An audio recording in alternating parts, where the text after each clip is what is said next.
வணக்கம். எல்லாரும் எப்படி இருக்கீங்க? சமீபத்தில் நாங்கள் ஃப்ரெண்ட்ஸ் எல்லாம் ஒரு கெட் டுகெதர் மாதிரி மீட் பண்ணோம். அப்படி மீட் பண்ணும்போது பார்த்தீங்கன்னா, ஒரு நண்பர் ரொம்பவே ஒரு விரக்தியில் இருந்தார்.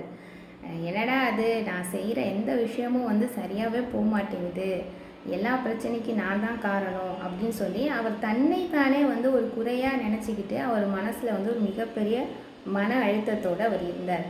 சரி, இதெல்லாம் கேட்டதுக்கப்புறம் நான் என்ன பண்ணேன்னா, அவர் கையில் ஒரு A4 ஷீட் கொடுத்து, இதை உன்னால் எவ்வளோ சுக்குநூறாக கிழிச்சு போட முடியுமோ அந்த அளவுக்கு நீ கிழிச்சு போடு அப்படின்னு சொன்னோன்னே, அவர் ஏற்கனவே வருத்தம் கோபத்தோடு இருக்கார்.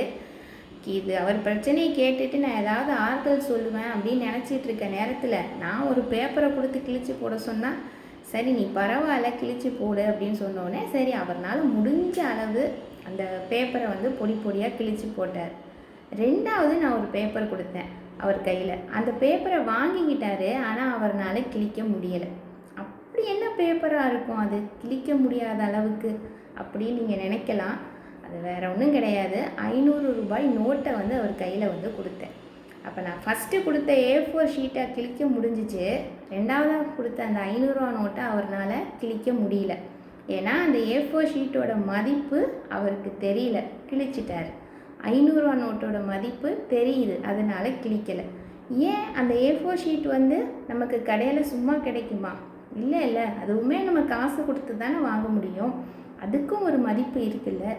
அதுபோல தான் லைஃப்லையுமே நம்மளோட மதிப்பு என்னங்கிறத ஃபஸ்ட்டு நம்ம ஒத்துக்கணும். நமக்கு எல்லா விஷயம் நம்மளால் பண்ண முடியும், நம்மளால் எல்லா விஷயத்தையும் செய்ய முடியும்.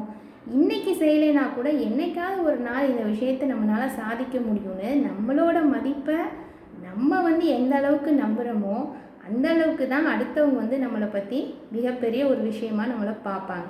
அதனால் எப்பயுமே எந்த விஷயத்தையும் என்னால் பண்ண முடியாது, என்னால் செய்ய முடியாதுன்னு நம்மளோட மதிப்பை நம்மளே என்றைக்குமே குறைச்சி பார்க்கக்கூடாது.